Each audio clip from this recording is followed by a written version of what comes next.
Good evening.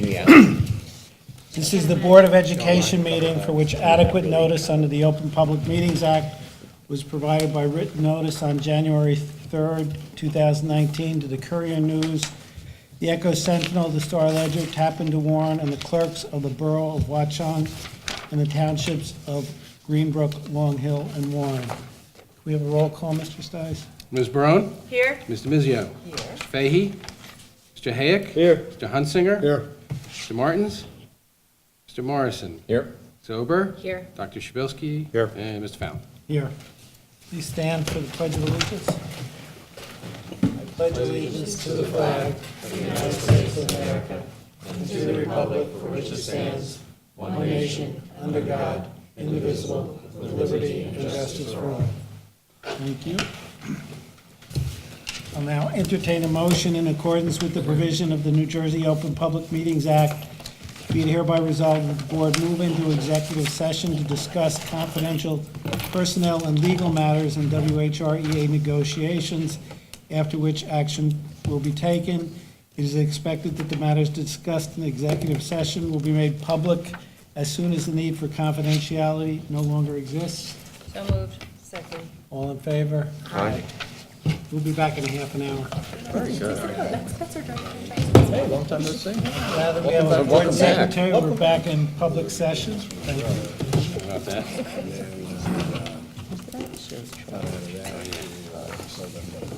And I'm now going to turn it over to the superintendent and to the business administrator for the 2019-2020 preliminary budget presentation. Moment you've all been waiting I know for. I pay 150 if I didn't have people. Was this the third time we've seen it? I paid $150 surcharge monthly to have her on my So thank you for your attention to this tonight. public safety. I don't believe that any of this should be a surprise to anyone because all of these items have been discussed in various committees, any of the new items in the budget. I'm excited to see how the budget has evolved in terms of its alignment with the strategic plan and some of the creative ways we've been able to incorporate some of the new programs and new items, which Tim and I will talk about tonight. And thank you for those members of the public that are here attending as well. So, as you know, the governor's budget address was this afternoon. So we have developed the budget under the assumption that everything is going to be status quo in terms of state aid, but we should know in the next couple of days if that changes, and we'll make adjustments and update you at the next board meeting. So first, I would just like to thank all of you. You put a tremendous amount of time in and day out with your board responsibilities, with helping us plan for student learning for the year ahead. And everyone has been involved in the budget process in one way or another. So it really is just a nice time to acknowledge all the work and dedication that you put into this. So our budget timeline, just to review, we started it with today. I think when Tim did a really preliminary presentation, it shows that we start talking about next year's budget back in November. But tonight is when we give you now our presentation of the actual budget that we've developed, of the draft budget. 2 days from now is when we should get the state aid figures. March 19th is when we will ask you to vote on the preliminary tentative budget. Then we submit it to our county DOE. And then by April 20th or earlier than that, and generally we do it earlier than that, we just have to make sure that we officially post notice of the budget hearing, which is going to occur at our April 24th board meeting. So obviously our strategic plan is front and center when we are having our budget conversations. And I know Tim sends his budget packet that he gives out to all of the administrators to you. And as you can see in there, he has the strategic plan goals listed and asks the administrators that for any new items they're requesting in the budget, they need to identify how it is aligned with our strategic plan. So just as a reminder of some of the achievements of our students and the district that the support of the budget helps to foster. And what's really nice is every year I actually have the privilege of saying that this is the highest score we've ever gotten and the best our students have ever done because they continue to exceed our expectations. Our SAT average for the class of 2018 was 1248, the math average 626, and the reading and writing average 622, well above the state average. For AP, we administered, I believe this is the most tests we ever have, 1,349 to 541 students. So not only are we increasing the number of AP exams we're administering, but we're increasing the number of students that are taking advantage of AP courses. 95% of the tests earned a score of 3 or better, and that is the highest for that percentage that it has ever been. And 290 students earned recognition for AP performance, and that includes 37 national AP scholars. That is the most students we've had earn overall recognition and the most national AP scholars we've ever had. And that's from, I'm actually talking about your class, right, Freddie? Not me, though. So just in, I didn't make it. just in terms of then some district account, and this is such a small snapshot. I actually pull this from the opening day presentation I do for the faculty convocation, where we review everything from arts to co-curricular to athletics to academics, because our students excel in so many different ways and in so many different arenas. So we were named to the 2019 AP Honor Roll by the College Board. That this is our third time named to the Honor Roll, and this was actually the second year in a second consecutive year we were named to the Honor Roll, and that's for increasing achievement and participation. We have 6 national merit finalists in the class of 2018. I have to double check that. That actually may be the class of 2019. I believe I have to correct that. I think those are this year's finalists. For our just so far this year, we have Skyline Conference, Somerset County, and state sectional championships in boys soccer, girls soccer, wrestling, and boys fencing. And we have a significant number of our student athletes earn individual recognition at those levels as well. We are in the application phase for bronze certification for Future Ready Schools. And we also have increased our shared service arrangements for transportation, purchasing, professional development, maintenance, our joint insurance fund, and use of fields. When we're developing the budget, there are some key drivers that everyone should keep in mind. Obviously, the strategic plan goals, which I just referred to, and what's nice is everyone can, I would say that a good percentage of the teachers and the students in the district are very easily and readily able to rattle off the themes of the strategic plan goals: social and emotional wellness, planning for post-secondary learning, and innovative and interdisciplinary learning experiences. Our co-curricular needs are certainly something else we take into consideration within that. Our enrollment projections, which Tim is going to talk about in a little bit more detail, is certainly a significant driver.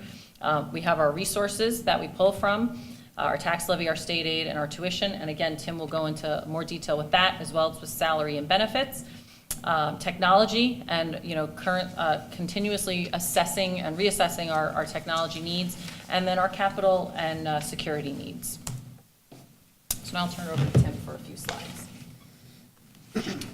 Thank you, Liz. Thank you, Board of Education members. So our enrollment data for next year is pretty set. I mean, we're basically flat. We go from 2021 to 2017 total. A little bit down. I think it was down from the last time I presented. Where it goes from here is going to be the interesting part. We're in the midst of that 5-year enrollment demographic study, and getting some of the information from the towns is interesting because they're still developing plans as we speak. So I'm getting bits and pieces of it, but so we're trying to get as much as we can in terms of units and bedrooms. And that's been the difficulty, because some of the towns have contingencies. There's a lot of different information that we have to sift through. Bottom line is we theoretically should be dropping. We should be dropping below 1,800, believe it or not, if you look at the numbers that are currently in the elementary schools. But we have developments going in, at least on paper.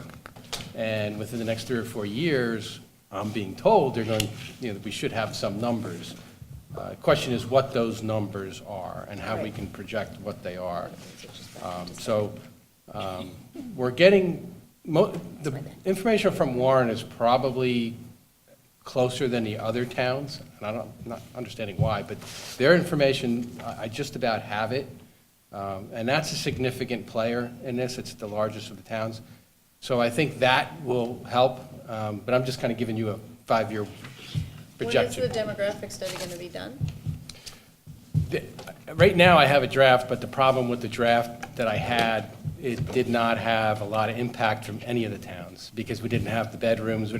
So I went back to the towns and said, look, guys, we need to get information that is realistic as to where we're going to be in 3 or 4 years, Right. because right now, I cannot release a report saying there's going to be no impact on any of these units. That's impossible. Right. I just don't see it.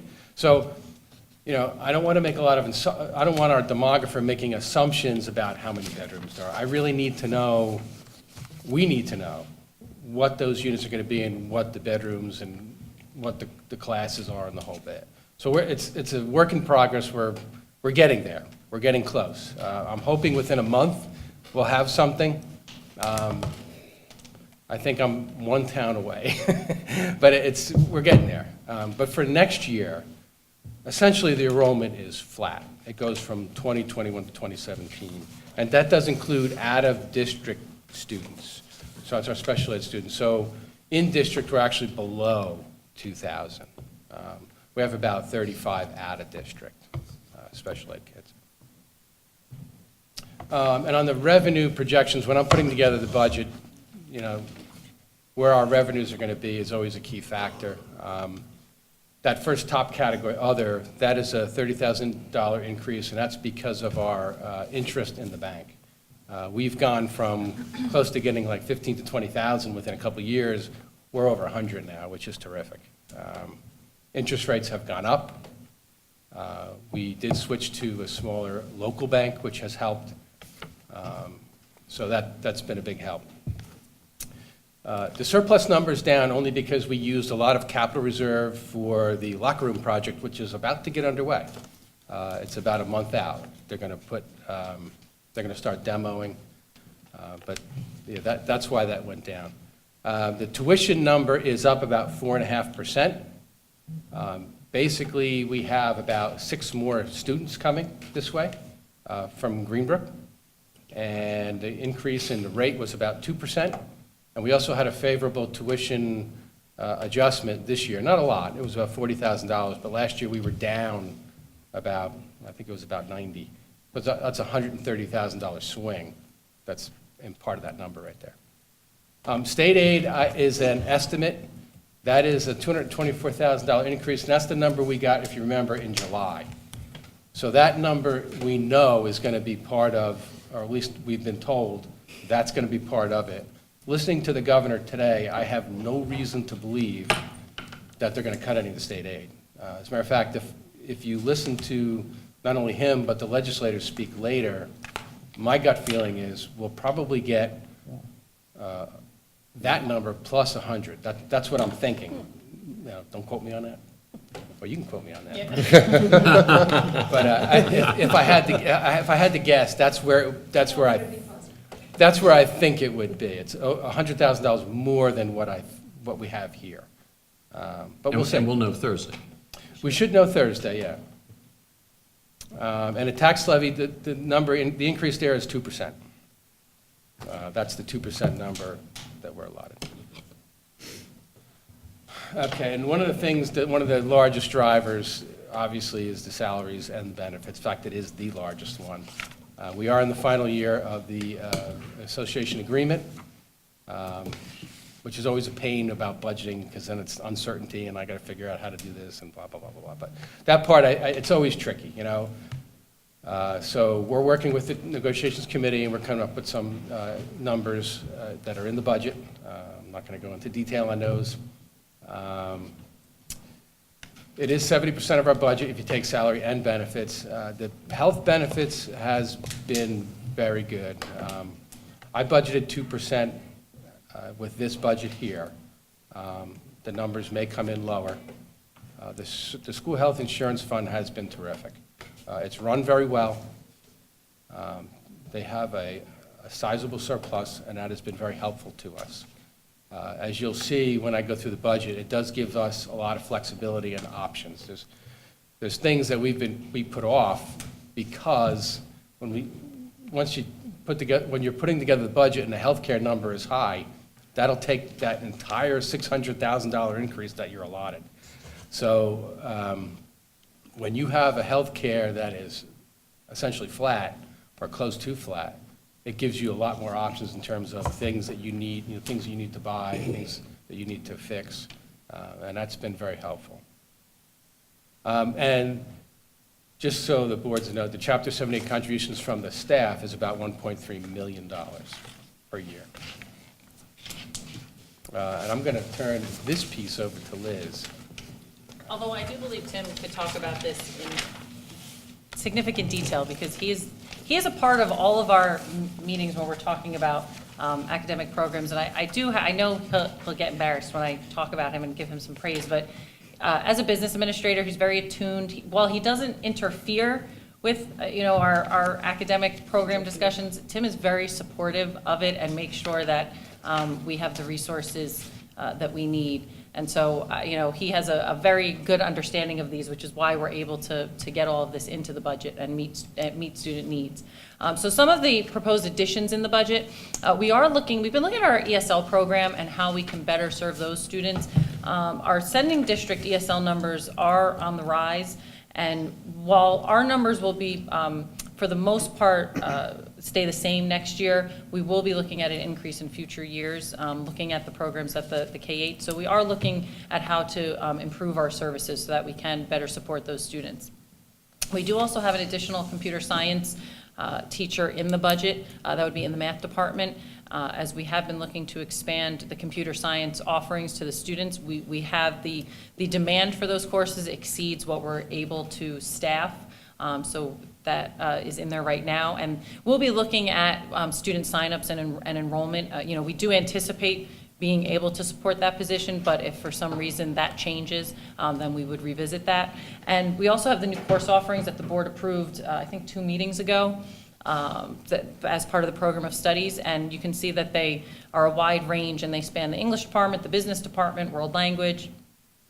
So those is, again, depending on student registrations for those courses, we will be writing curriculum for those over the summer and buying whatever instructional materials we need through the budget, and those will be offered next year. And in terms of technology, this is certainly a continuing investment that we revisit every year. So we will be in year 3 of our one-to-one Chromebook initiative. That's for next year's incoming freshmen. So next year, our 9th, 10th, and 11th graders will all have Chromebooks. Our 3 Project Lead the Way labs that are over in the 70s wing in the South building, those are in need of upgrades. So we are replacing the equipment in those 3 labs. We're adding 10 new classroom smart boards. If you recall, we've been making sure that all of our classrooms have the same access to technology. So we're finishing up replacing the technology throughout the building. We are adding additional wireless access points. Our tech team is continuously assessing the access throughout the building to see where there are weak spots. And now that we have so many wireless devices, our wireless access points certainly are needed, so we have a couple spots where we're increasing those, and then 3 new network switches, which are just replacing older switches. And now I'm going to turn it back over to Tim. Thank you. Okay, so everybody knows the architect has we put together a 5-year plan. One of the things we talked about, and I have it right in the front, and it's not part of this budget, is the Media Center project, the referendum project. That's part of that plan. The big ticket item, or the largest item, is a tennis court replacement. We've been talking about that for a long time. The tennis courts are in really bad shape. What we're trying to do is something the architect spec'd out. It's called post-tension concrete court, which is a court that is very good in a spot where there may be some water issues below. And essentially what it does is it takes half of the existing base out. And you take, essentially, it's like same technology you see in a bridge, where they have the cables underneath, and the concrete goes on top of that, and it allows it to expand and contract. It's basically a large slab right over top of that. And the beauty of it is it doesn't really matter, like what's underneath isn't going to be a problem anymore, which it typically has been in that area. So it's great for that spot, and we've checked out other schools that have put these in other areas that have them, and it works very well. As a matter of fact, from what I understand, the county is actually considering it for Colonial Park, the courts that they have there, which is by the river. Anyway, so that's the largest item. The wayfinding, the traffic pattern piece, that's something we had talked about and the architects had talked about. That's to add signage out front and key spots throughout the building so folks can find where to go. The canopy out front would have the sign designated Watchung Hills Regional High School, so people know that that's the front entrance. You'd be surprised how many people walk in different doors. It happens all the time here. And then we usually get the question in the parking lot, hey, where's the basketball game at? You know, so you got to kind of, well, which one is it, boys, girls? So you kind of have to direct them. So we're trying to make directional signs a little better and also change the traffic flow pattern in the morning, because if you've been here in the morning, it's a little rough. There's no question. I see it in my own school too. More and more parents, I'd be curious what the numbers are, but more and more parents are dropping off the kids, and plus you got the kids driving. The traffic pattern in the morning it's brutal. It needs to be controlled, like the buses need to be on one side and the parents need to be on the other side. That seems to be our biggest problem, because you got kids walking in between where the buses are dropping off and you got cars going around the buses. It gets a little crazy. If you want to have some fun, come here like, was it 7:15? It's a sight. I call it like, you know, when you're entering the Lincoln Tunnel and you got to go into like one lane and there's like 9 lanes. That's what it looks like. So anyway, so that's one of the projects we're doing. We're doing some fire alarm upgrades. We're actually putting a fire alarm into the bus garage. We do have people in the bus garage, folks. We have our ground staff, we have bus drivers there, and there is heavy equipment, there's fuel, there's all kind of things. We've kind of felt this way for a long time. We need something in there to protect folks. And we're also doing some other fire alarm upgrades as well. Other projects that we considered that are not in the budget right now, the band field is one that we talked about. That's improving the drainage out between the buildings over here. That's about $500,000. We want to put some kind of turf on there, something that would be a little cooler. And we could use that not only for the band, but also for phys ed. That's something that would go out there, and also the Ultimate Frisbee team goes out there. Athletic training expansion isn't expanding our athletic training, it's the actual room itself. The room is very, very small, and there's literally no air conditioning in there. So in the warmer months, it's a little tough. So that's a project we looked at, but we kind of pushed it aside. We may look at a better way to do that, or maybe a better space, but right now it's really not sufficient for what those folks need. It's a little it's tight. And Mr. Fallon's favorite, exterior and interior doors, but that's always a security issue. We would like to replace those, but we put that on the back burner. In terms of school security, we have one semi-larger project. It has to do with access. I'm not going to get into the details of it because it's sensitive. But we also want to replace all our radios. Our security team, our principal, vice principals, a lot of our staff have the radios for security, and we want to upgrade those to make communications a little bit better. We do have 120 video surveillance cameras, and we want to replace about 100 of them. I don't know if we're going to be able to do that because we're also planning on moving some, and when you move them, that's a little more costly. So we may not be able to get the full 100, and we also want to look at some of the outdoor ones, and the outdoor ones are expensive as well. But we allotted $35,000, so we're going to try to work within that, realizing we may not get all of them, but if we get most of them, we're happy with that. And in terms of our overall budget, I just say this because I think folks need to know. We employ 4 full-time and 1 part-time security officer, 4 of which are retired law enforcement officers, and we do have an SRO that we pay the township for. We have an excellent security staff here. This is one of the things I noticed years ago when I got here, how much the board valued the security component. in this school, and that's only grown, and that's a good thing, particularly with everything going on in the world right now. But that was, that's something that we do pride ourselves in. Some of the classroom improvements that we're looking to add to this budget are, we have some instruments, and one of the things, we talked to the arts department. I struggle with this one because in 25 years, I've never bought a piano. It's the first time. But what we told them was, look, we have to work something out here. We have all these old pianos, and you're telling me you need a new piano. And they showed me which ones, this one, this one, this one, this one. They all don't work. They came up with a plan, so we're selling the old ones right now. We're not getting a lot of money, but we're selling them. And we are replacing them with a new grand piano. And we're looking at the a middle end. You can go very high with these pianos. My God, you can go over, New homes. essentially, well over $100,000. I'm looking at these things like, oh. But I said, look, guys, let's try to meet somewhere in the middle. So we're working through that. We budgeted $50,000. I'm hoping that's enough. But I'll have to talk to Bob about that a little bit more. So that's one of the things. But give the arts department credit. They went out. They set up a plan on moving out some of the older pianos. It is a need for them, and you've seen some of their performances and things, so it's something that they will use for sure. One change we did make on the preliminary budget I gave you is that we had something for locks for the IT rooms, which we found a better way to do it and a cheaper way to do it for this year.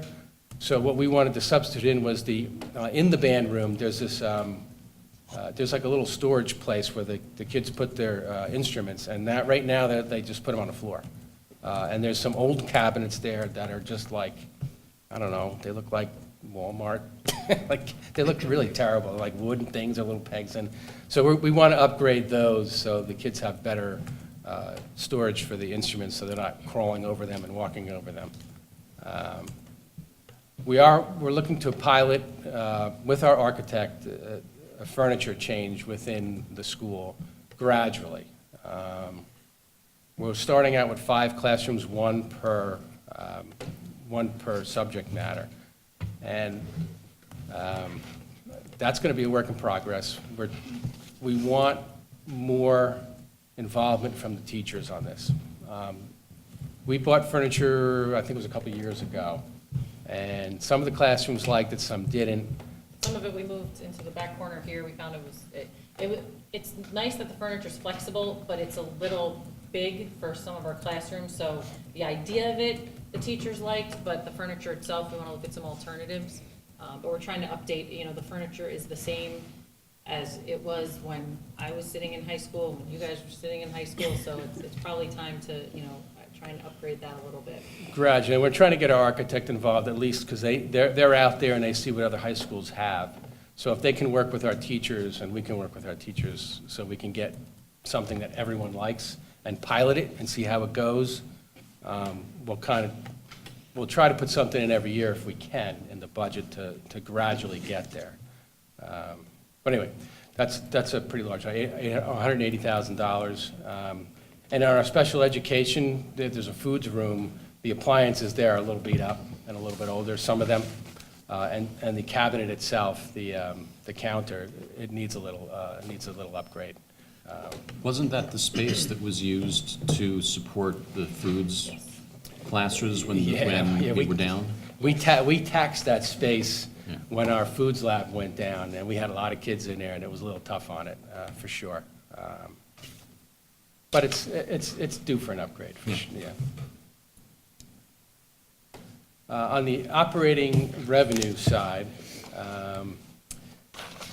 like I said before, the tax levy is a 2% increase. And most of our budget is tax levy, 31.7. It goes from 31.1 to 31.7. The tuition goes from 7,600,000 to 8, and that's that 4% increase. That's primarily Greenbrook Board of Ed. The fund balance, as you can see, the difference there is the capital reserve money that we used last year that we're not using this year. And then the other is the $30,000 differential is the the interest from the banking. And a two-year comparison, our salaries are up around 2%, 1.9 to be exact. That's salary and benefits overall. That includes a projected increment, it includes the benefit change, and the benefit changes that I talked about before, and also some retirements and those kind of things. Overall, the salary headcount is flat. We were looking to add one position in the math department and eliminate one in the social studies department. Now it's through attrition. I think someone retired in December, right? And the building and transportation, obviously the salary and benefits, like I said before, that's the bulk of our budget. The building and transportation stuff, we're up slightly, about 3% overall, and that's for some of our maintenance projects that we have in there. And so, the materials is flat. That's about the same as last year. Tuition paid, I'm happy to say, is flat. Usually that goes up every year, but this year it's actually flat, which is a good thing. We had the same amount of kids that went out, graduated, or the same amount of kids are coming in. That's good news. And capital outlay is down a little bit. It's down actually about 20%, but it's at 1.5 million. And then just some comparisons. Last year we did the same comparisons. I did take out a couple of the larger ones. I took out Freehold Regional because I don't think that's a real good comparison. Too large, 10,000 kids, I think, 5 schools. Which was? Freehold Regional. Yeah, So- they have like magnet schools there and stuff too? They have like. They have 6 high schools, so Yeah. Yeah, I didn't like that comparison. So I kind of stuck with the ones that are close to us, our demographics and our economics. Our cost per pupil, as it has been, lower than the other ones. And then I went to the instructional side. We actually went up one. I was happy to see that. On the administrative side, we actually went down one, which was an improvement. Still would like to see that number lower because we're near the county limit on that, and I don't like being near the county limit. And then this is the one I'm kind of trying to focus in on a little bit more, because the co-curricular thing, that kind of bothers me, this one. I don't, I know how the board, see, the problem is, I know this board well enough, I know the administration, they value co-curricular, they value athletics, you guys value all that stuff. And yet, there we are at 870, and I'm like, that includes athletics. it does. And and it's just, like I said, I think that's something that we're working on as we go, and I'm comparing to these other. Now, will we ever be where Ramapo Indian Hills is? No, probably not. But I mean, at least we can kind of, it's something I'd like to say. What is co-curricular equal, just so I'm clear again? I'm sorry? The words co-curricular, what is? Athletics, clubs, Activities. And that's something, like I said, to me, I always felt the board always prides itself in our support, and I think these schools obviously do as well, but I think the board's very, very supportive. I've always felt that way. Anyway, in the comparison, we're a little bit low there. And that's essentially it.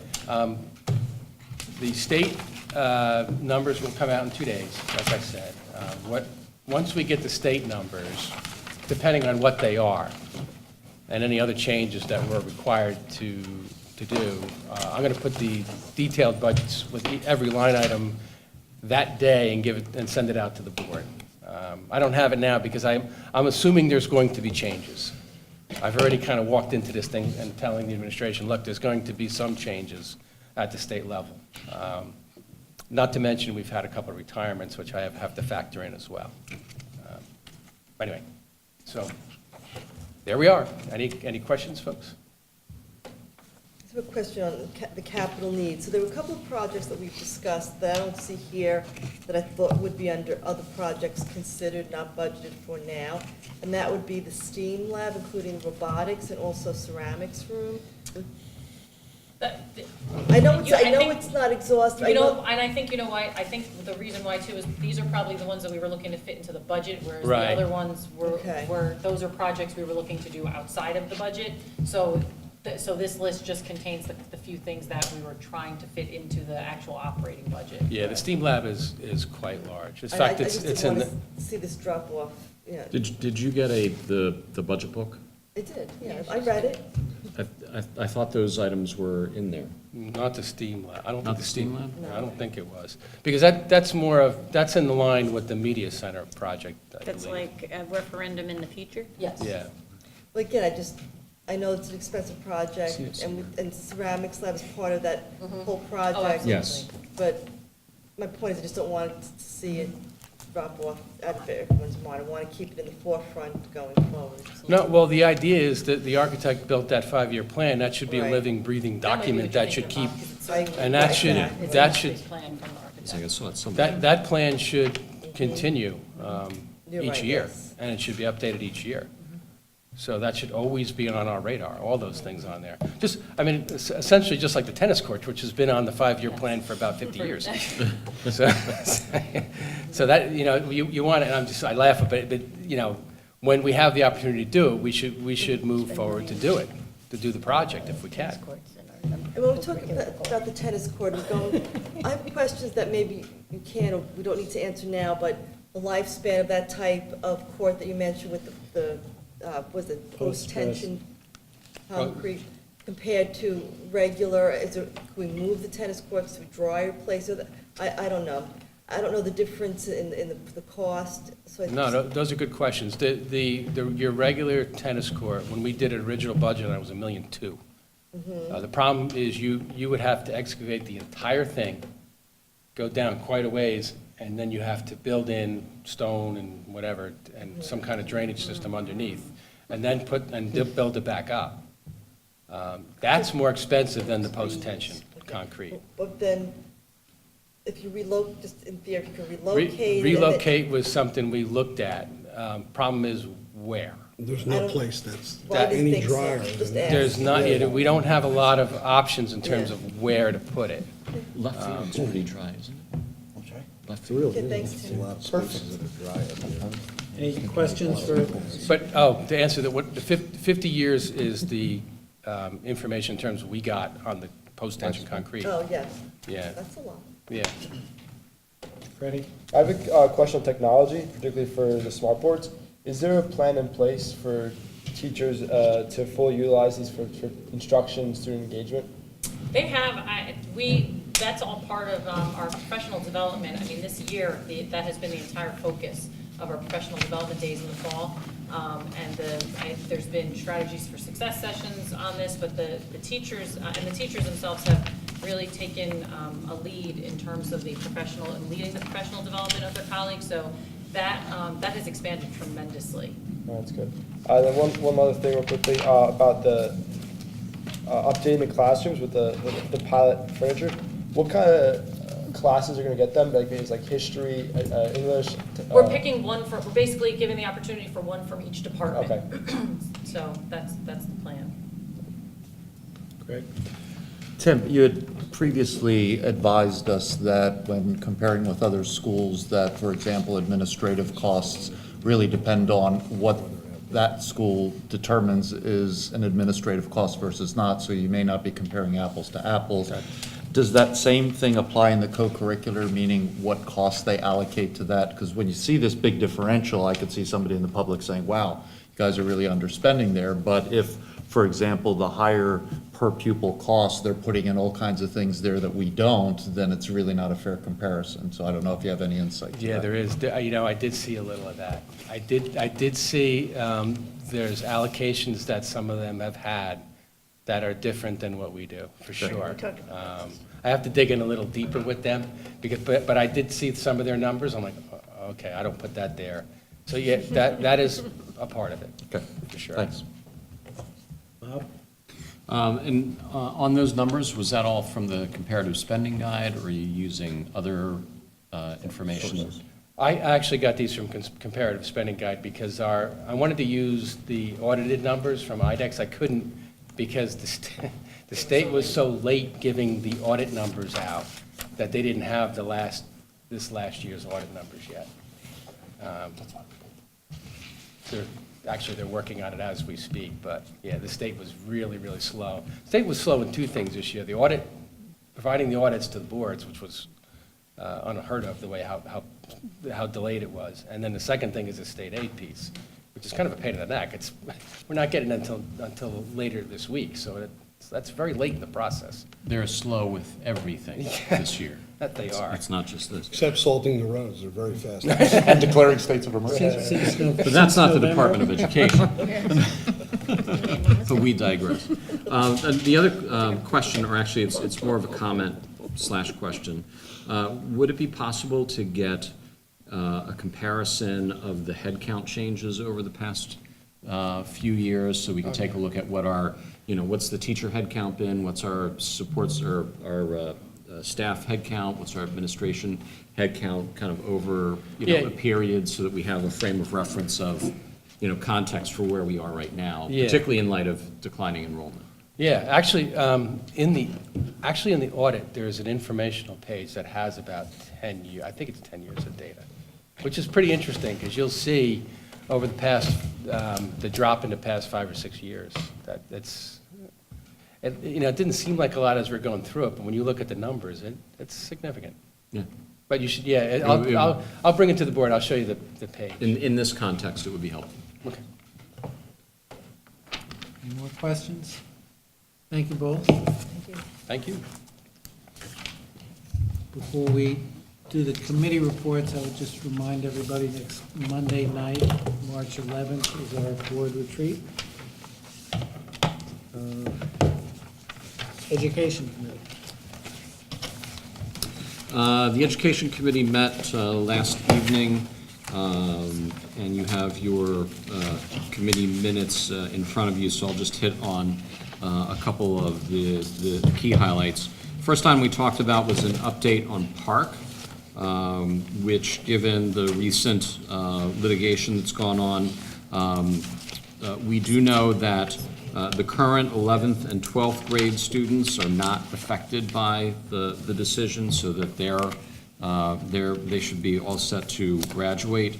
However, 9th and 10th grade student assessments are still up in the air. And since it's yet to be decided whether the current 9th and 10th graders will be required to take a new 11th grade test, which personally I find, the timing to do that is probably impossible. And they've not determined about the alternative assessments for them.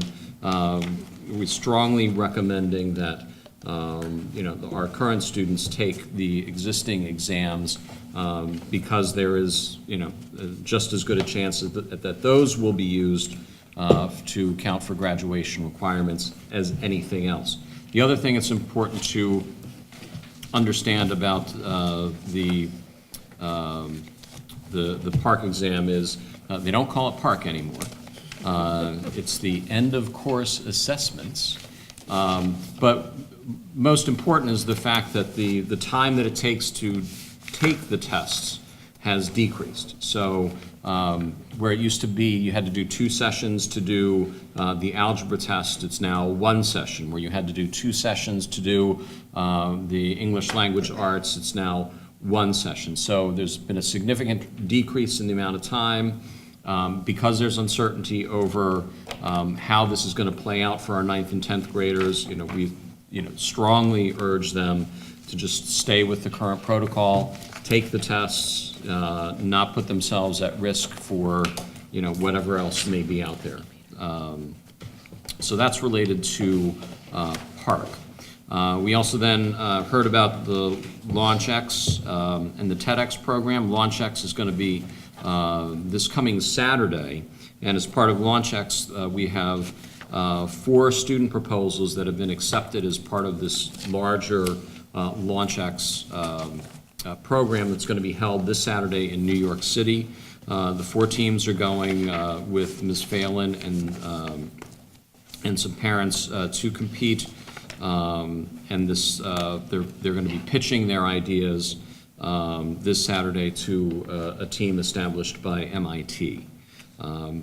TEDx is scheduled for the 28th, and Matt Delabovi has been invited to speak at that particular event. Hackathon is going to be scheduled for May the 19th, where all middle school students are invited to attend. And in advance of that, some of our high school students are actually going down to the middle schools to do some pre-hackathon introduction to the whole idea of what a hackathon is, so that to kind of demystify it for the students, to then help them have a better experience when they come up to the high school for that particular event. We also discussed summer enrichment opportunities. Some of the courses that the summer enrichment's going to be the last 2 weeks of August. Some of the courses they're talking about is a new dance course that Ananda's putting together. They're going to have continue with the math course, and obviously the college writing, which was very popular. Preparing your college essay, college writing, that will be coming back as well.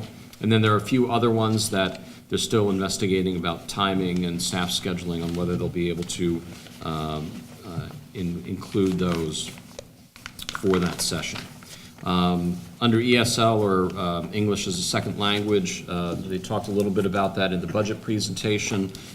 Basically, there's a need to actually go to a third period. Right now we have 2 periods that are being staffed for ESL. There's going to be a need to go to a third period next year. But this is part of a growing trend where we're anticipating more and more ESL students actually making their way up to the high school. We're beginning to see that in our sending districts, and anticipate that will be impacting us here. So this is the beginning of a transition of looking at how we handle the increasing demands on our ESL program. And based on the presentation that we received at Ed Committee, and also through the budget presentation, the changes there are the increasing of time for the ESL person is going to be offset by other changes in staffing. So there should be no net impact on the overall budget for including that ESL person. On the policy front, we discussed policy 2422, which is on health and physical education, largely is bringing the health and physical education policy into alignment with the new standards that are in place, changing a lot of the language from the core curricular content standards to the New Jersey student learning standards, because we just like to rename everything here in New Jersey. And then 2610 it was the educational program evaluation, which just made sure that the language in the policy was in alignment with actual practice here in the state.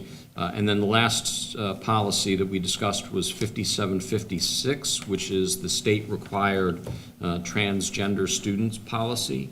All of these, the committee agreed to have on for first reading at the March 19th board meeting. So these will be up for first reading at our next board meeting.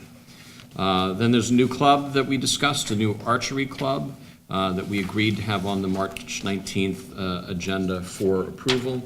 And then lastly, we continued the conversation about the new music opportunities and trying to find ways to generate student interest and align some of our courses, particularly with our orchestra program. We agreed that some more research needed to be done, and we also wanted to get a sense of how many of our students that are here at the school are currently involved in orchestra activities outside of the school but not participating here, just to give us a sense of what opportunities that there may be. And other than that, I think that's, the one other thing that I did want to hit regarding ESL that we talked about is that there is now a designated guidance counselor. So we have a single guidance counselor that is actually handling the ESL students in coordination then with the appropriate faculty. Again, it's part of our changeover to kind of professionalize our approach to ESL. And with that, I'll entertain any questions. I just wanted to add one thing. So, and we had said one counselor at the meeting, it may actually be two Oh, that okay. will be working together. But with regard to the policy in support of transgender students, I did share that policy with our GSA advisors to share with the students that are members of the Sexuality Alliance Club, just to get their feedback on it, as well as our diversity committee, to share with those students, as the committee had talked about. So that way, just if there's anything, in the policy in particular that strikes them as something that we may need to look at further. But it is a much better policy than came out a few years ago, before the state came out with the law and guidelines about supporting transgender students. So, thank you. Well, since you raised, And before questions, I just want to point out one other thing. Bob mentioned the Launch X program, where 4 of our student teams are going to be presenting. That's significant because it's every one of our student teams has gotten selected to move on to this level. And this is a funneled sort of system where the students can propose as many as they want, but you have to get accepted by someone to work with you, and all 4 of our teams have been accepted, so we're quite proud of that. Just out of curiosity, are they all seniors or are they mixed? No, it's not all seniors. Yeah, I don't know the breakdown, but I know that it's not all Yeah, seniors. not to be on the spot. The reason I know that is when we were discussing their transportation into the city, that was one of the things we were talking about, so I know that they're not all Well, seniors. also Yes. because when we had the presentation, you talked about making it Oh, so that there would be like, so that he can move a down to succession the. plan, Yeah, yes. succession Yep. plan. Thank you. Yeah, I That's what don't was know if looking there's for, freshmen please. involved, but I know there's certainly 10th, 11th graders in addition to the That's 12th graders. Lisa? a couple of things, since you raised the transgender policy, I just want to mention, I did skim it, and I looked at the definition, so I want to know, where does all this come from? Did Strauss Esme come up with this? It's actually, now it's guided by a law. Law. But It's defined in the law? Yes. These definitions come out? Yes, it is defined, the policy, the recommended policy that came out a couple of years ago was not guided by any state statute, and we, along with a number of other districts, after looking at it, decided not to pass it because a lot of groups felt that it was actually more restrictive, and our current practices in the district were actually from what we felt seemed to be supporting the students effectively. But now that we've gotten more guidance, and there has actually been law surrounding this, where they actually did, and it's changed some of what that prior policy had actually suggested to schools to do. So after reading both of them and reading this one and talking about it with the representatives from the DOE that discussed it with our superintendent's group, with other superintendents, I think it's a much better policy than the previous one that was given to us a few years ago. Good. And I just have a question. So the summer enrichment opportunities, I'm going to raise the same 2 issues I brought up last year, one being cost. So it was agreed, and I didn't 100% buy into this, but it was agreed that there should be some cost attached to it so that the kids will actually show up. So I'm wondering, have you determined the cost? Has it increased from last year? We haven't gotten to the registration details yet, however, we have not discussed changing the cost. So we haven't gotten to that yet. You can anticipate that all of the final details would be on the next Ed Committee meeting, but I can tell you that that's not something we've discussed, raising the cost. Okay, good. And Well, while we're on that, do we have any information that tells us that either, the cost was a hindrance? No, we did not get any feedback with regard to that. So It's when- hard to gauge that sometimes Yeah, because you we don't always know get if that. folks People would will reach out to us. Or they'll just may just reject it out of Yes, hand. not exactly. really So it's bother. hard to gauge that. And again, I'll state, but also do we have, is there a connection that paying something makes these kids show up? I don't know if that's true either. So again, I'll reiterate that I don't agree there should be cost attached to this. And also want to talk about advertising. Not that it's the high school's fault, but some of the sending districts are a little slow to catch on. I know 2 years ago, there was an issue last year, not so much. That could have, I So, no, I so know I 2 just years wanted ago. to- That could you have, may have to send the I word wouldn't, out, like, but don't minutes. necessarily take the blame Okay. off of us because All right. we need, our goal this year is to get this done sooner so that we can get the information out there sooner. That was some of the feedback that I got from the Parent Communications Council. Yeah. And, Yeah, good. so we do want to get that out All sooner, right. so we're working on that. All right, good. No, I just thought that we would actually have the experience from last year. Was there an issue with the attendance last year?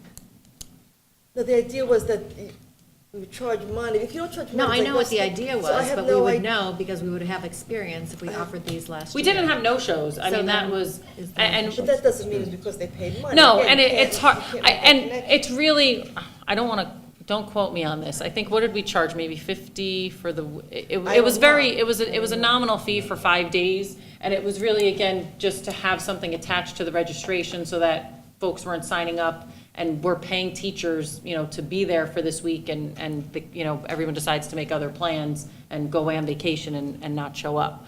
However, I think that the enriching qualities of the courses drew everyone to come instead of go on vacation, so, we don't have to worry about that.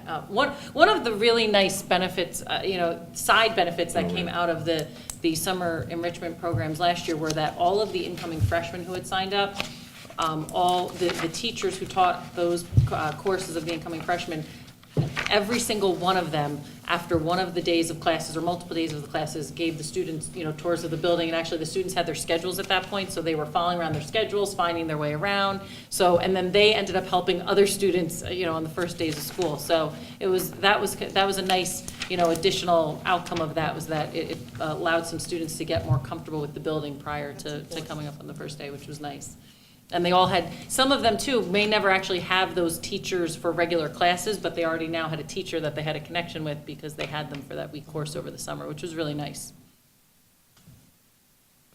That's it, no. Any more questions for Bob?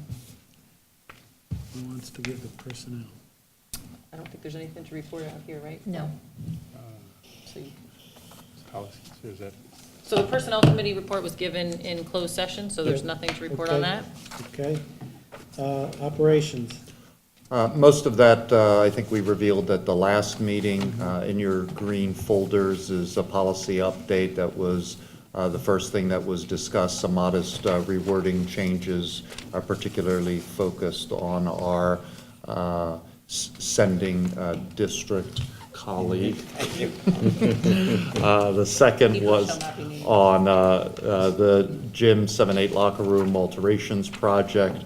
As you may recall, there was a primary reconstruction, and then there was the issue of the air conditioning and whether it should or should not be included. An alternate bid was made for that. We're also informed that having the air conditioners would require upgrading chillers, so an alternate bid was made for that. We were advised that either do it all or you don't do the air conditioning and chillers, period, because they go hand in hand and you can't have one without the other. And although it was a little bit over budget with some rearranging of other budgeted items that are not getting done because our architects are looking into different solutions, we all recommended to support the original bid plus the 2 alternates.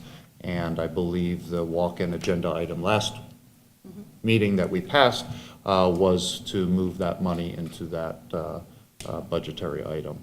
And then we discussed the preliminary budget and went through all of that stuff. And I think everyone has their budget books now. Not sure there was anything else to share. That's it? Questions? I have something. Yes. If it's okay, since we're approving this policy for first reading tonight, I'd like to comment on it now instead of later, if that's okay.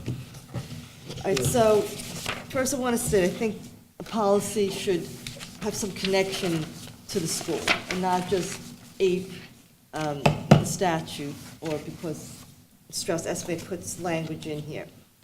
And I want to comment on the old language and the new language. So the first 2 paragraphs, they refer to filling vacancies and appointments. It really does not solely apply to the sending district. And we do have a policy, 0143, entitled Board Member Election and Appointment, where I think those paragraphs are better suited in that policy. And also, on the second page, honestly, I don't even understand this. School district which is located in the county of the 6th class, and if you have more than, to sending districts and it doesn't, I don't see even how it applies to us. It doesn't. Right, well, that's my point. It regurgitates the law, And that was my point. and that it's it not shouldn't be. really, it isn't, you're right, that one section there is not us. Can't be in here. Because I was looking at that, I was like, why is that in there? Well, can we edit this? I mean, again, I don't like the idea, this is our job, this is one of our main jobs, Yeah. making policy. And we're just throwing everything in there that doesn't apply to us. I would like, again, those first two paragraphs, they don't belong in there because that's not how we fill a vacancy. If, Bruce no longer is with us, Greenbrook, they replace, we don't do it, so that shouldn't be, that should be moved over, as I said, to 0143. And the language that doesn't apply to us, even though someday we may have two sending districts, we don't now, so it doesn't belong in here. So, I'm voting no on it, so I'd like to see it rewritten. You don't want to We- table we- it? and Well, take why another don't we just take crack those at it? back?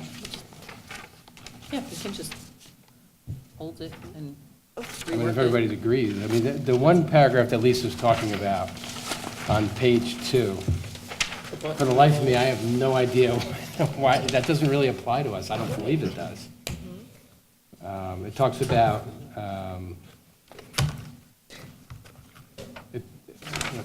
what page, it was on the second page? It was on page, yeah, second page. Okay, the bolded, a school district which is located in the county of the 6th class according to the latest federal, that really doesn't apply to us at all. Is this a mandated policy? It doesn't have the little M on it. No, but I think we already have one. Well, this is actually not, Well, we- it's not actually not a policy, it's part of our bylaw. Bylaw, it's a bylaw, And I believe we already have one in Well, regard to this, so this is updated. Yeah, I think you have to update it mainly for number 4 on page 3. Right, and I agree with that. That's kind of but a we critical have a thing, sending because district. that tells you what they can vote on.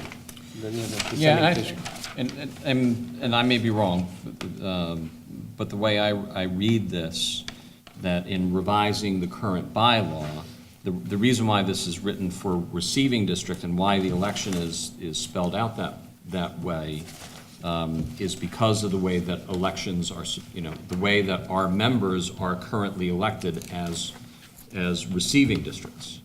And then they address the issues later on, or make the changes later on that address the sending district aspect of it. So even though it's being changed largely to address the changes in the regulations as it relates to the sending district, this bylaw section is actually about the receiving districts. I'll accept that. I think it's a mishmash of stuff that doesn't I don't belong disagree with together, you, but just- I'll accept what you're saying. But then on the second page, the paragraph that, Tim just referred to, but also above that, they're talking about, two sending districts. I would just like to rework this so it Well, applies. I mean, that one theoretically, although very, As I It's said- in the event. could apply. Well, I just said that, well, I said that someday we may have two sending You districts, but we never know. don't. So it should apply to what we are now. Yeah. That's my opinion. Lisa, I'm also confused. Are you saying that the first two paragraphs are inconsistent with 143? No, she says they belong in 143. Right, but again, Bob. That's a policy, Bob- not a bylaw. No, I know. I'll accept that, but again, as I said, it's a mishmash of stuff that doesn't belong together, but Bob had a nice explanation for it, and I'll accept that.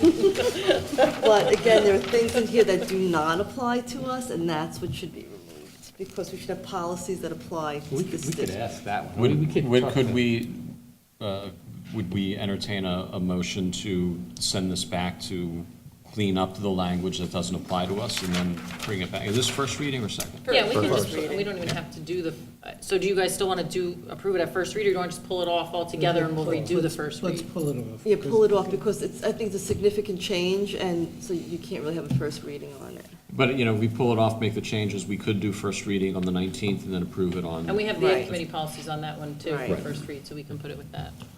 As you talk about revising it, I guess I would push back a little bit. Part of bylaws are designed to handle what may happen in the future as opposed to what exists now. So, even though we don't have multiple sending districts You could. We could and we should. But then where do you draw the line? I could come up with, a Sure. lot of bylaws and policies that something may happen someday. So I'd like to keep it clean and applicable. I think that paragraph after that's at least worth looking at. The sixth class, that whole thing. But I'm curious about that, how that applied, but that's something when I was reading it, I was like, again, you have why does that bylaws that apply? nobody knows what it means, and should be in language you understand. This is how we choose to operate our district. If we do not even understand what it means, how do we apply it? Because I don't know what it means. Well, it doesn't apply to us. We're not this, but it's right out of the law. It's right, literally, they just. Well, that's the, again, Copy that's right out of the law. right. I understand that. No. Then that's a problem. So, I'd like to read Okay. I think what we will do is not approve this for first, I'm suggesting that we not approve this for first reading, send it back to the committee and have it hopefully come back to us on March 19th, if not then the next meeting. That's generally okay? Yes. Which brings us to, negotiations. yes, All right. So Do I the have to nego- leave? not the public session. Negotiations committee met this evening with our attorney and the administration, and we spoke with our health benefits advisor, Jim Finn, and just asked him for some input on different types of health benefit plans. We will meet again on Thursday to discuss the ongoing negotiations with the Education Association, and we do have a meeting with the Education Association scheduled for March 14th. Yes. Is the next meeting public? On Thursday, when the committee meets, we will discuss we will discuss the future meetings with the Education Association. We can't really comment on that now. I don't blame you, Brendan. Okay. That's it. We don't have representatives, I don't see it. Yep. Okay. We're now at the first opportunity for public comment, which will be limited to agenda items for this meeting only. Their second public comment period will be open to any topic. If you wish to address the board, please limit your comments to 5 minutes and come up and tell us the town you live in. This is your chance to tell us what. Seeing no one come forward, I will close the first opportunity for public comment. We're now going over to page 2. Before we get into the A items for discussion, we're pulling A3. There had been a meeting scheduled to discuss the future calendar with the teachers because of snow days and whatnot. That meeting did not take place, so we're not going to be discussing it as a board until the administration's had a chance to discuss that.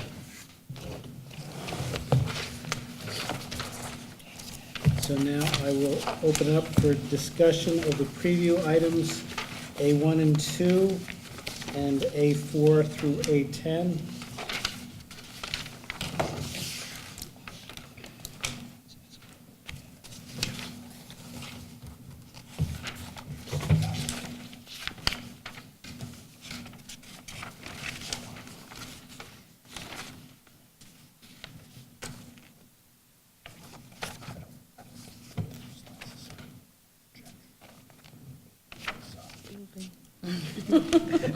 Anyone, no questions? We'll move on then to D1 through, I'm sorry, D23 on the preview agenda. Is there any discussion of, I have a question. okay, Rita? So, 21, 22, and 23. Okay, so those are essentially The first two I understand, we've discussed those two, but the third one, and I'm assuming what they are is essentially, okay, we're discussing them, we have to add them to the long-range plan for some reason. I'm assuming there's a good reason for that. This is for the application to the DOE, to get them Okay. approved for the referendum. What is the outside classroom? It's the cafe out. Okay, there's essentially two projects. There's the electrical upgrade Yes, in the I south yep. building. And I then remember there's that the one. media Right, center, remember that one. foods lab with the outdoor component of that, the So outdoor. the outside classroom is separate from the media We're center? doing that on purpose. We're Okay. putting in a third one because we don't want the outdoor one application to jeopardize the funding for the Okay. media center. All right. Because our thought process is, usually the DOE is not exactly great about those outdoor type projects. So they may not allow the debt service funding for that. But we felt if we put it all together, it may jeopardize the entire media center project. And we have to place it in our long-range plan, facility you plan, can't because you separate. can't ask for the approval? You have Unless you put them to, in your plan? yeah, you have to upgrade your long-range facility plan to match these specific Okay. projects All right, and submit an application for them. okay. I also have comments on those resolutions. And, okay, so D21, okay, the upgrade electric panels, I get that. Now, with the media center, just to clarify, so our architect is drawing up the plans. The board has committed up to a certain point where we've approved payment to the architect to prepare these plans, and then we'll review it and we'll move on. But I understand it has to go into the long-range plans. Rita said, if we're going to do this, it has to go in now. It doesn't mean we have to do it, right? Correct. And then, again, the outside classroom, which is essentially a cafe, I know we discussed it, but I don't recall the board actually agreeing to pursue this project and discuss future funding, unless I'm missing something. Even though that we don't have to do it, it's in there, so it has meaning. Did we agree to put it in there? Wasn't it like something like, We were under the impression that you had agreed to put it in there, but that you still weren't committing to necessarily definitely doing it. Right. Okay, I just want to clarify Yeah, that. no, you're not committing to because the doing it. plan. You're not committing to doing any of No, it, I- actually, There was but that something one in about the particular. plan, Well, we do the whole plan, get but the, in case you exactly. want to do it later. Yes, right? because it would be Yeah. more cost-effective to Like, get it in the I'm gonna do plan this now. part, I'm gonna get a and then big we- architectural thing about my house expansion, but I may only do this part. I but can understand that, use but it. where does this outdoor cafe fit in? Was it going into the referendum? I'm a little confused with the funding. Maybe I missed something. Where is he coming back with plans for Well, that? it was part of the project. It's been part of the project. We just may separate it and not do it with everything else. Right. We may not do it ever, we may not do it now and do it later. That's really what the board has to But maybe decide. it's just me, but it wasn't clear to me that that was part of this plan. It was on, if you look back to the old resolution that listed, because I think that listed each of the different projects, that it was listed on there, because there was the media center, I think there was the media Well, center it's part- cafe, and then there was the But outdoor there was no cafe. But commitment to it was it. listed on there, but there was no, it was just listed as one of the potential pieces. Yeah, I mean, realistically, what's going to drive it is if they're not going to fund it, Then most likely we're then the not going decision to do it. becomes a little easier, I think, for the board, you know. Right, And that's up to if you we're not guys. gonna but get I the mean- 40%, or 37.5. But you're never going to know until if you don't put the application, you're not going to know. I'm just having trouble with it because I think my problem is that I just don't understand the purpose of it. And I know we discussed this, and I still am having issues with the educational value of an outdoor cafe, and even at, 60% of the cost to us, I don't know why it's viable, why we need it. And that's my personal opinion, so I think I will vote no about putting that into the long-range plan. What's, just as a point of clarification, what's the dollar value assigned to that? I don't know if they The assigned a act- the specific full one. plan, to that. because No, no, no, no, remember- just that if we're breaking out pieces, right? I don't think they did that, did they? Yeah, I'd Yeah, have to they ask them did. about That's it. what, It's there somewhere. Yeah, but the outdoor component, I'm not sure. yeah, I don't know that they have. I know the entire project, their original dollars, but they didn't break out the outdoor classroom piece. I'd have to ask them Right. specifically. Not to me, they didn't. Okay, I thought I saw it somewhere. Yeah.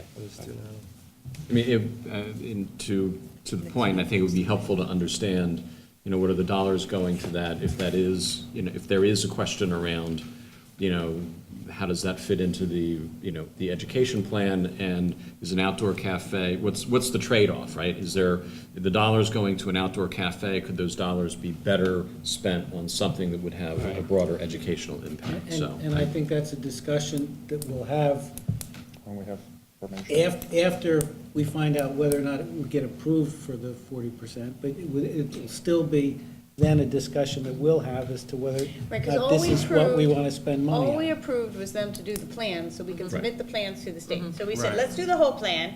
Even if we do a portion of the plan, we have the architect's plans if we want to do it in the future. And my memory is when we went to the meeting where they came and talked to us, he did put a little, maybe he talked about a value, Yeah, but it's a he little- gave a value of that.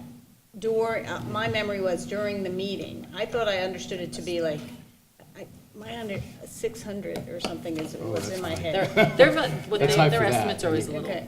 It's a high, small, too. I mean. We wouldn't spend that on that. Realistically, it's a very small area. It's probably, I don't know, 20 feet I was gonna say, I'm trying to think, by might be. 30 tops. Might be. if you It's look at this, small. it'd be right It's a here. very small area. It's right outside. It's small. And you're talking about pavers, maybe some drainage, but there's drainage already But there there. was like a landscape plan. well, and I don't mean to have us, take a side journey, on this today. Just, I think that, but I think, as a point of clarification, that piece would Yeah, be fair. helpful too. Yeah, but before we make a decision to actually spend the money. Right. And I just want to say, I understand the idea of putting, what Rita is saying about approving a whole plan, because the media center, from what I know of it, I don't approve of everything, the whole concept, but I would approve to put it in the long-range plan. And one piece I don't approve is the indoor cafe. We're putting in our long-range plan 2 cafes, and I don't understand that, I don't see the educational value of it. I know we've discussed it as far as the culinary students, but I will approve putting the media center into the long-range plan, but as I said, I wouldn't approve the outdoor cafe regardless of cost, because I don't see the value of it.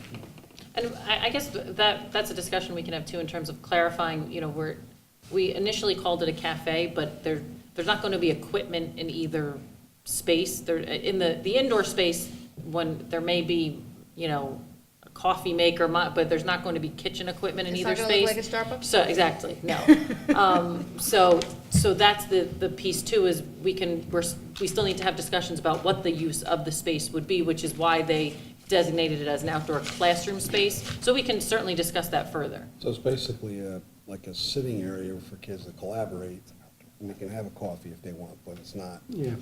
I mean, there certainly can be multi-purpose. It can be something that the culinary students can use when they cater different, events in the school, which they've been doing more of. So that's certainly a conversation that we can have, and that we should have.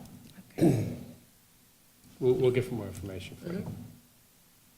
Any more discussion on the D items previous? Hearing none, let's move over to page 10 of our agenda, action items. Mr. President, I'd like to move items A1 through A3. Second. Any discussion of resolutions A1 through A3? I thought A3 was we dropping. pulled. Yeah, we decided to pull A3. Oh, Bob, I'm you sorry, I wanna thought that was a revise? preview, my fault. Oh, We pulled both no, threes. I'm sorry. Yeah, we pulled both threes, actually. Amend the motion to A1 and A2. Second. All in favor of the amendment to the motion? Okay, any discussions of A1 and A2? No. We have a roll call vote, Mr. Stiles. That's right. Okay. Ms. Braun? Yes. Ms. Mizio? Abstain? Mr. Hayek? Yes. Mr. Hunsinger? Yes. Mr. Martins? Yes. Mr. Morrison? Yes. Mrs. Ober? Yes. Dr. Shabilsky? Yes. And Mr. Fallon? Yes. Motion is carried. Mr. President, I'd like to move items A4 through A8. Second. Thank you, Bob. Thank you, Rita. Any discussion of resolutions A4 through A8? Hearing none, can we have a roll call vote, Mr. Stiles? Ms. Barone? Yes. Mr. Mizio? Yes. Mr. Hayek? Yes. Mr. Hunsinger? Yes. Mr. Morrison? Yes. Mrs. Ober? Yes. Dr. Shabilsky? Yes. And Mr. Fallon? Yes.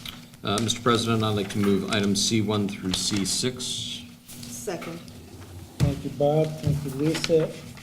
Any discussion of resolutions C1 through C6? Hearing none, can we have a roll call vote, Mr. Stiles? Ms. Barone? Yes. Mr. Mizio? Yes. Mr. Hayek? Yes. Mr. Hunsinger? Yes. Mr. Martins? Yes. Mr. Morrison? Yes. Mrs. Ober? Yes. Dr. Shabilsky? Yes. And Mr. Fallon? Yes. Motion's carried. Mr. President, I'd like to move items D. Bless you. Bless you. Items D1 and D2. Second. Thank you, Bob, and thank you, Lisa. Any discussion of resolutions D1 and D2? Wait a minute. There's a D3. It's going to move separately because it's, Got it, never mind. so, It's got a star. we have a roll call You're right. vote, Mr. Very Stiles? good. Okay, Ms. Barone? Yes. Mr. Mizio? Yes. Mr. Hayek? Yes. Mr. Hunsinger? Yes. Mr. Martins? Yes. Mr. Morrison? Yes. Mrs. Ober? Yes. Dr. Shabilsky? Yes. And Mr. Fallon? Yes. Motion's carried. Mr. President, I'd like to move item D3. Second. Thank you, Bob, and thank you, Rita. Any discussion of resolution D3? We have a roll call vote, please, Mr. Stiles? Ms. Barone? Yes. Mizio? Yes. Mr. Hayek? Yes. Mr. Hunsinger? Yes. Mr. Morrison?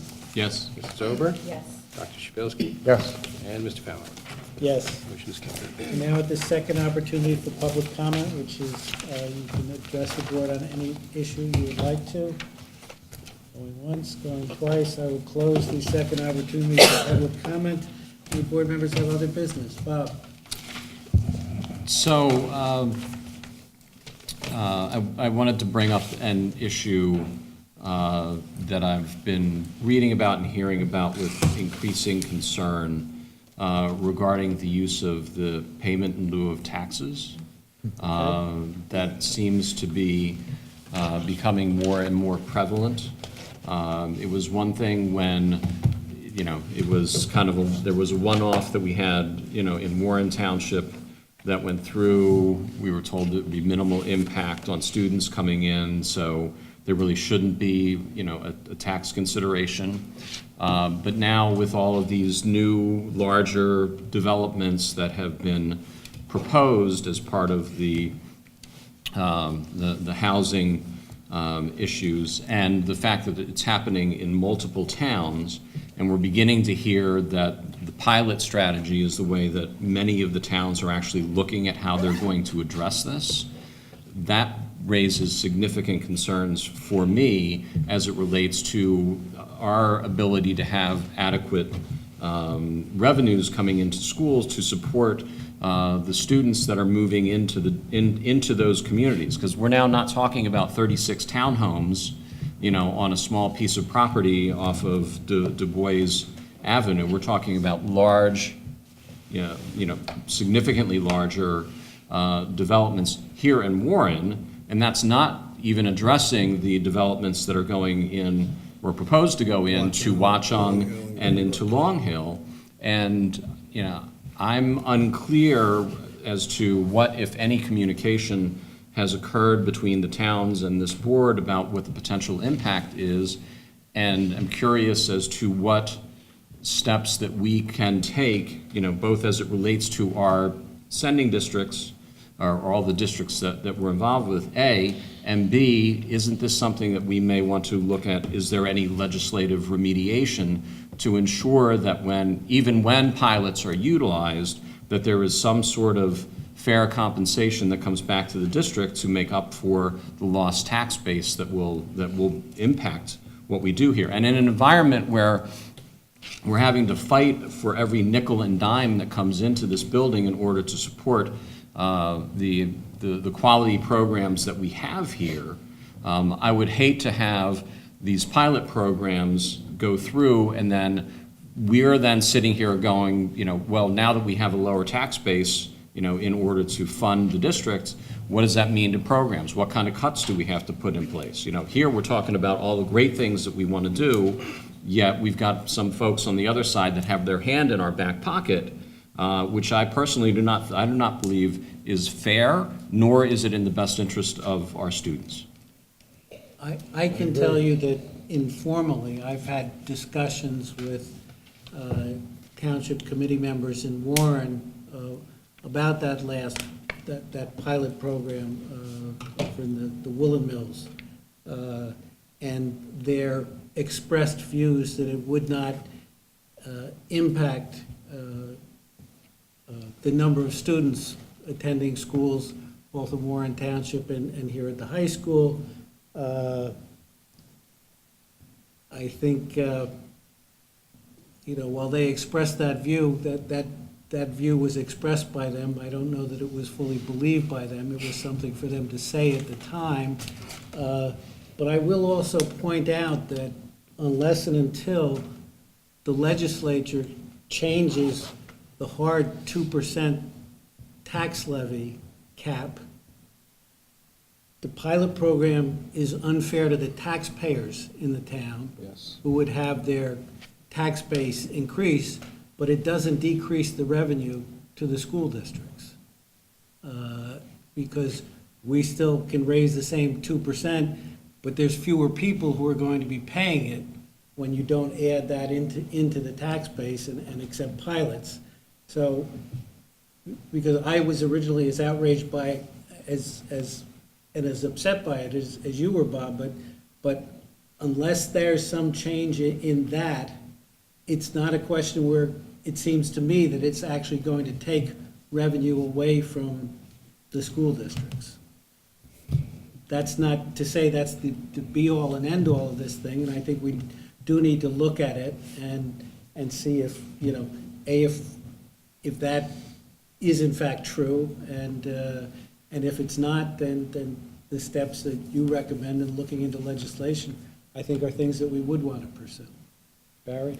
I think we have to push to not use pilot, but on the other hand, I don't know that any of these are really going to be built, because the amount of people moving out of the state of New Jersey, really, seriously, is going to get, there's going to be a glut of housing.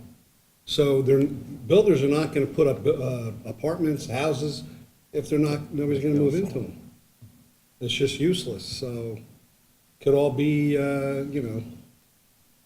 nothing. You're saying there's not a need for affordable housing in our communities? I didn't say that. Okay. You're saying there's not a need to build additional housing Right, because because so many there's people gonna be, moving out. you think there's They're gonna gonna be be vacant housing? affordable housing in a different way? And I think he thinks there's gonna be more vacant housing, yeah. Well, the problem I don't is- like the ramifications of that thought, right? I mean, but the problem is that the township officials who have been enamored of pilots in the past will continue to do something like that because they look at it as an easy way They for wanted them to to do claim a that. little revenue. They wanted to do that in Watchung, Yeah. and we defeated it because it was a joke. You are sometimes more successful in Watchung than in some of the other towns. Probably not legally. I certainly think that it's worth investigating, Yes. both to A, get it clarified, but B, I've heard from other districts across the state that have similar concerns because this seems to be the new money grab. It is popular with. That's why we pay so much money to Jersey City to run their schools, because they have almost $9 billion tied up in pilot programs. So the money has to come from somewhere, so it comes from the rest of the state. We pay them about $450 million a year to run their schools. I'm not mean, we. When you say Watchung defeated it, what was the process? Well, they had a proposal to build, 40-some units behind Avalon, or the Point, or whatever it's called now. Right. And the reason we were able to defeat it is because of the slope law. They But couldn't- that didn't have to do with the pilot aspect No, of it. but they were gonna go a pilot. I know they were gonna go pilot, but wasn't it the grading. project The zoning. that got defeated, not the pilot aspect of it? Right. I don't know that Watchung had a choice in the pilot aspect, or the Board of Education didn't. I No, don't the think. Board of Ed didn't have any choice in it, but, everybody was looking for a way to But kill just the project. remember this, and I'll just say from Green Brick's standpoint, I think we send maybe 400 students here, 450.